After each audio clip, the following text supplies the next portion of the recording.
Look at a dog when you make eye contact with it. Not a quick glance, real, slow, held eye contact. Watch its face. The eyebrows lift, the head tilts to one side, the ears move forward, and you get this feeling, almost hard to explain, that something in there is actually trying to figure out what you want. That feeling is not your imagination. The question sounds simple. Do animals know when we're trying to talk to them? But the more you look into it, the more surprising the answer gets. Because it turns out the answer isn't just yes. The answer is that some animals are better at reading humans than we ever expected, and one of them might be sleeping on your couch right now. Let's start with something that seems obvious, but is actually one of the most fascinating things in science. Dogs understand pointing. I know that sounds like nothing, but think about what pointing actually is for a second. When you point at something, you're not just moving your finger. You're assuming another mind is watching you. You're expecting that mind to follow your gesture. And you're trusting that the other mind understands you're not pointing at your finger, you're pointing at something over there, something that matters, something you want them to look at. That is not a simple thing. Scientists have a term for it. They call it shared intentionality, the ability to understand that another being has a mind, and to deliberately guide that mind towards something.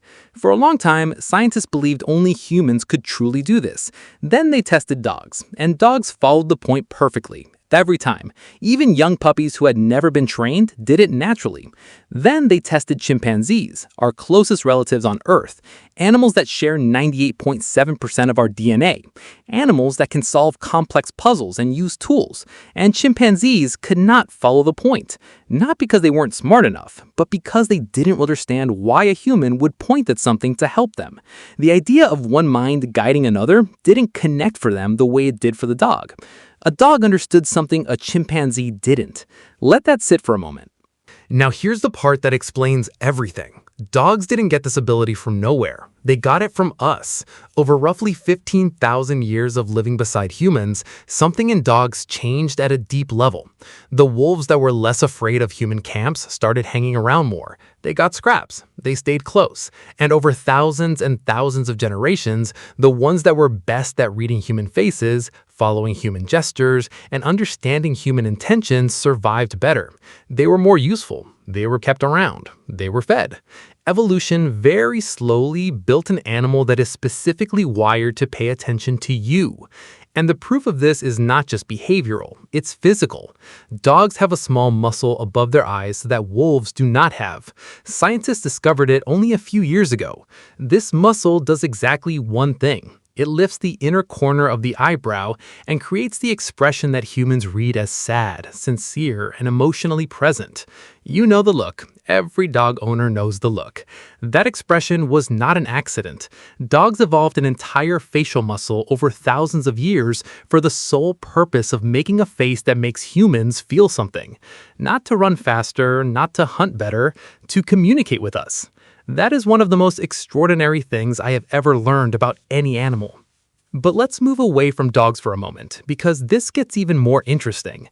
Elephants understand human pointing too, but there's something specific about elephants that goes even further. When an elephant sees a human standing still and pointing toward food, it follows the gesture. But researchers notice something else. When a human crouches down, makes himself smaller, and moves quietly, the way a predator would move, elephants react with stress and caution. When a human stands tall, moves openly, and faces them directly, elephants stay calm. Elephants are reading human body language in real time and making judgments about our intentions. They're not just noticing that a human is there, they're asking themselves, what does this human want? Is this human a threat or not? And here's what makes it truly remarkable. Elephants in Kenya have been shown to specifically recognize and react to the Maasai people, who have a long history of conflict with elephants, versus other groups who do not. They can tell the difference not just between humans and non-humans, but between groups of humans based on past experience with them. They hold a kind of social memory about us. They are, in their own way, trying to understand us just as much as we are trying to understand them. Now let's talk about crows, because crows will make you deeply uncomfortable if you think about them too long. Crows recognize individual human faces.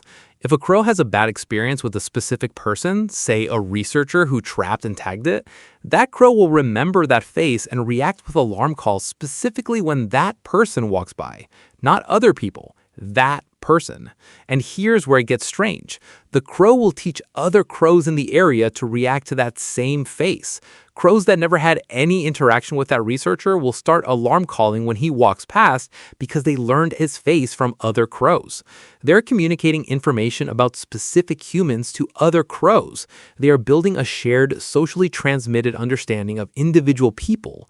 A crow is not just noticing you. A crow is filing you away, judging your intentions based on your history, and potentially telling its friends about you.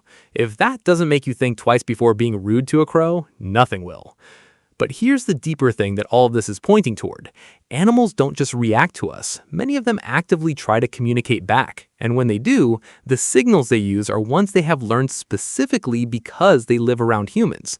Cats almost never meow at other cats. Adult cats in the wild are essentially silent with each other, but domestic cats meow constantly at humans. Researchers believe cats developed this behavior specifically because they learned that humans respond to vocal sounds the way other humans do. They figured out that making noise gets our attention. They adapted their communication style to reach us. Your cat is not doing what cats naturally do. Your cat is doing what works on you specifically. A dog will look back and forth between you and something it wants. The door, its leash, an empty food bowl, repeatedly, making sure you're watching, checking your face to see if you understood. This behavior has a name in animal cognition research. It's called referential communication. The animal is deliberately directing your attention towards something with the intention of being understood. That is not instinct. That is communication. So why does any of this matter? Because for a very long time, humans have drawn a hard line. On one side, us, conscious, communicating, emotionally complex. On the other side, everything else, reactive, instinct-driven, unable to truly understand or connect. That line is not as solid as we thought. Animals that live close to humans develop specific abilities to read us, signal to us, and respond to our intentions. They are not doing this randomly. They are doing this because, over time, understanding humans became one of the most important survival skills an animal near us could develop. We are such a dominant presence on this planet that learning to read us, learning to know when we mean well, when we are dangerous, when we are offering something, when we are trying to say something, became genuinely useful for staying alive. We didn't teach them this. They figured it out, because that is what intelligent social animals do when they share a world with another intelligent social species. They pay attention, they adapt, they try to understand. Here's the thought I keep coming back to. Every time a dog tilts its head at you, every time a crow watches you from a fence, every time an elephant reads your posture from 50 meters away and decides whether to trust you, something real is happening. Something that took thousands of years to build. A quiet, slow, cross-species attempt at understanding. We have been so focused on asking whether animals can understand us that we almost miss the more important question. Have we been paying enough attention to understand them back? They have been watching us carefully for a very long time, studying our faces, learning our patterns, trying to figure out what we mean and what we want. The least we can do is look back.